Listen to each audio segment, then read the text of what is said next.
खुलुमबाय रायजोफोर गिबियावनो बयनिसिमबो आंनि अननाय सिबिनाय खुलुमनायखौ जासिहरबाय आरो बेजों लोगोसेनो आसा खालामो नोंथांमोन बयबो मोजाङै दं आरो अरायबो मोजाङै थाथों होननानै इसोरनि खाथियाव आरज गाबबाय आरो बेजों लोगोसेनो भिडिअखौ मोजां मोनदोंबा लाइक खालामदो शेयार खालामदो आरो लोगोसे नोंथांमोना जुदि सोरबाफोर चेनेलाव गोदानब्ला चेनेलखौ साबस्क्राइब खालामनानै लादो जाहाथे उननि समाव आंनि भिडिअआ नोंथांमोननिसिम माने गोरलैयै सौहैनाय बायदि दा गुबुन गुबुन दिनफोरनि बादि दिनैबो एसे सावरायदिनि गुबुन खोथा गैया बे इलेक्शनाथ' खाथियाव सफैबाय नालाय बेनि सोमोन्दैनो एसे सावरायदिनि दा मेनलि जोङो चिरांदुवार ब्लक जेरावनाखि दा सिगांनि बिपिएफनि दैदेनगिरि खाम्फा बरगयारी सारा टिकेट हास्थायनानै हालाय हाफाय जागासिनो दं दा जों मिथिगौ काजलगाव समस्तियावबो बारग' बिपिएफनि मन्थ्रिमोन चन्दन ब्रह्म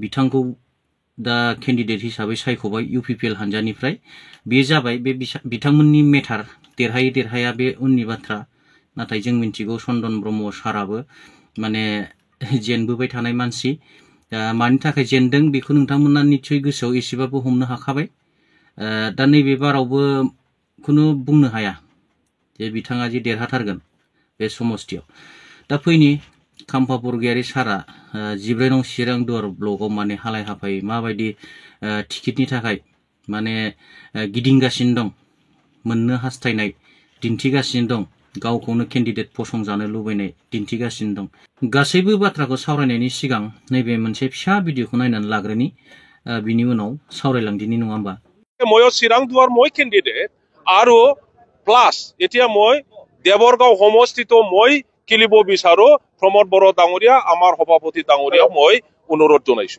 बे फिसा भिडिअखौ नायनानै नोंथांमोनाथ' नुबाय आरो सिनायबाय जे बिथाङा सोर खाम्फा बरगयारी सार जाय खाम्फा बरगयारी सारा मोनसे समाव माने गोबां केन्डिडेटफोरनो सोरनो होनांगौ सोरनो होनाङा बिनि टिकेट होग्रामोन एबा केन्डिडेट सायख'ग्रामोन दा बे सारा दिनै गावनि आंगो बिपिएफ हान्जाखौ नागारनानै इउपिपिएल हान्जायाव हाबहैनानै माबायदि अबस्थायाव दंहैयो नोंथांमोना नोंथांनि मेगनजोंनो नुबाय दा बिथाङा माने इलेक्शन दारायनो बा इलेक्शन गेलेनो जायगाखौनो मोनाखसै आरो बिथांनि मुंखौ दिनैसिमबो लायाखसै इउपिपिएल हान्जानि हाइकमान्डआ दा बेवहाय बिथाङा 14 नं चिरांदुवारावनो माने मोनोब्ला गेलेथारगोन बेखौ हास्थायदों नाथाय साननो गोनां बाथ्राया बेनो सिगाङाव फेरेंगा बसुमतारी बिथांमोन दा फेरेंगा बसुमतारी बिथाङा इउपिपिएल हान्जानि जानानै इएमबो जाबोबाय 5 बोसोर दा बे 5 बोसोराव दा फेरेंगा बसुमतारी बिथाङा माबायदि मावदों माबायदि मावाखै बेखौ हाइकमान्डआ नोजोर होदों जायनि जाहोनाव बिथांखौ दिनै बे 14 नं चिरांदुवार समस्तिनिफ्राय बोखारनानै बावखुंग्रि समस्तियाव लांनाय जाबाय मानोना 14 नं चिरांदुवार समस्तियाव फेरेंगा बिथांखौ जुदि केन्डिडेट होबावोब्ला इउपिपिएल हान्जानिफ्राय जेनगोनखौ माने रोखा मोनखादों बिथांमोना जायनि थाखाय फेरेंगा बसुमतारीखौ बावखुंग्रि समस्तियाव लांनाय जाबाय दा बेराफारसेथिं फैदो खाम्फा बरगयारी सार बिथांखौ सारखौनो बुंनांगोन आं सनमान होयो बिथांखौ बिथाङा बिराद गिदिर दैदेनगिरिमोन बै समाव बिथांमोनानो बिटिसिखौ हमथाबोदोंमोन दा बाखनायबाबो बाखनायखौनो हायै बायदि बिथांमोना बै समाव खामानि मावबोदोंमोन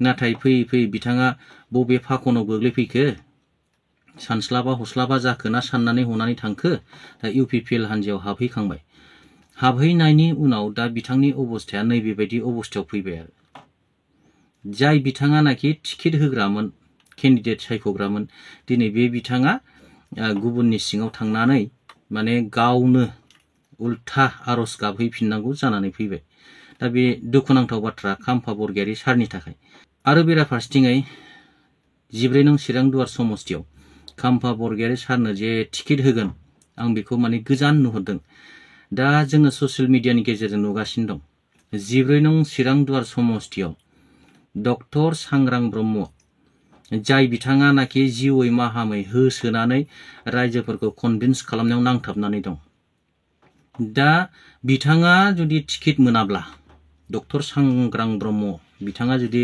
UPPL हान्जानिफ्राय जुदि केन्डिडेट फसंजायाब्ला बिथांनि गोसोआव मा जागोन? बिथाङा ओरैबायदि खामानि मावदों माने रायजो राजाफोरखौ लानानै बिथाङा सासे जेन MCLA सो बा सोरबा EM सो। अब्ला बेबायदि इसिबां मावबोखानाय रायजो राजाफोरनि सिगाङाव दिन्थिनाय मानसिखौ नागारनानै खाम्फा बरगयारी सारनोखि टिकेट होगोन UPPL आ? आरो खाम्फा बरगयारी सारा जाय समस्थियाव सिगाङावबो जेनखांखाबाय आरोबाव फिन बे समस्थियाव जुदि खाम्फा बरगयारीया गेलेयोब्ला देरहानायनि माबा मिजिं दं? आंथ' गैया बायदि नुदों। बिनिखायनो दा 14 नं चिरां दुवार समस्थिखौ दोनथ'बाय बिथांमोना। माने बिथांमोननि हाइकमान्डआबो दासिमबो डिसिसन लानो हायाखै जे बेवहाय सोरखौ होगोन। दा जियानो जाया मानो बे बिथांमोननि मेटाराव थांबाय। दा सांग्रां ब्रह्म बिथाङाबो जुदि टिकेट मोनालासेनो गावस्रालाङोब्ला होमबा UPPL नि भटआ माइनास। आरो बेराफारसेथिङै खाम्फा बरगयारी बिथाङाबो जुदि टिकेट मोनाब्ला बिथांनि जानानैबो माखासे सापर्टारफ्रा माइनास। मानोना बिथाङा बे समस्थियाव टिकेट मोनाब्लाबो उदां बिजाथि हिसाबै बिथाङा गेलेनो हागौ बिथांनि बुंनाय बायदि जिहेतु माने मोन्दांथि। दा बे हिसाबै UPPL हान्जानि भटआ ओरैबो गावस्राजोबनाय। आरो UPPL हान्जानि सिगांनि सापर्टारफोरनि जिहेतु भट बे भटआ APB आवबो थांगोन, BJP आवबो थांगोन। दा बेराफारसेथिं BPF आ गथा जानानै थागोन। अब्ला बेहाय जोङो केलकुलेसन खालामनो हायो जे चिरां दुवार समस्थियावबो बे बाराव BPF हान्जाया देरहानाया रोखा। दा बेबायदियाव माने रायजो राजाफ्रा मा सानो अननानै कमेन्ट खालामहरदो। नोंथांमोननि कमेन्टनि सायावसो आङो बिथा खालामनानै भिडिअखौ बानायनाय जायो नालाय। आरो बेराफारसेथिङै नायदो बावखुंग्रि समस्थियाव फेरेंगा बिथांखौ हरबाय। बावखुंग्रि समस्थियाव फेरेंगा बिथाङा जे देरहागोन बेबो माने ओरैबायदि सिमां बादिसो आं मोनदों। खारन बावखुंग्रि समस्थियाव दनेश्वर गयारी सारमोनखौ फेजेननो हानाय रावबो केन्डिडेट जोनोम जाबोआखै। आरो बिथांखौ बै समस्थिनि मानसिफ्रा ओरैबायदि मोजां मोनो माने सिगाङाव जेरै मोजां मोनो दाबो बिदिनो मोजां मोनो। दा बेबायदि समस्थियाव फेरेंगा सारादि देरहाहैगोन आं बेखौबो सानाखै। आरो देरहायोब्लाबो बे गुबुन जायगायाव थानानै बे समस्थिनि खामानिखौ मा मावनो?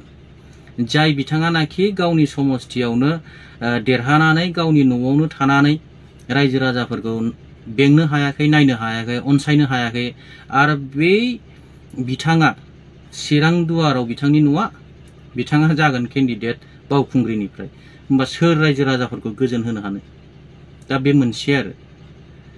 दा आं सानो फेरेंगा बसुमतारी बिथांखौ UPPL हान्जाया जेरावखि हरा बिथाङा देरहागोन बायदि आं मोना। मानोना बिथांनि बुंनाय रायलायनाय बिथांनि फाव फेसनफोरखौ गोबां रायजो राजाफ्रानो दुखु मोनो। बिथाङा मावनो सानगोन नाथाय बिथाङा गाव हारसिङैनो गोग्लैफिनगोन। दा बेबायदि अबस्थायाव फेरेंगा बसुमतारीनोबो भट होगोन बायदिखौ आं मोनाखै आरो।